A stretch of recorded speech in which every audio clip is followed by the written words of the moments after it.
That's right. So weather, or rather the topography, and usually we're talking about cities here.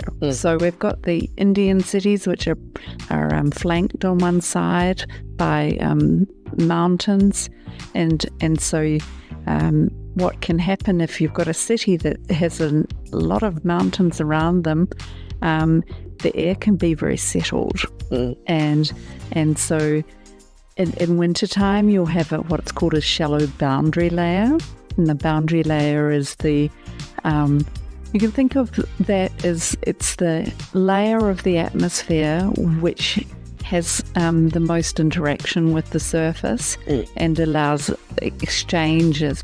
It's sort of like the volume of your cup, if you like. Now, that's quite shallow, and if you have your lots of emissions into that, then you've got only a small space, and so the concentrations can get very high very quickly.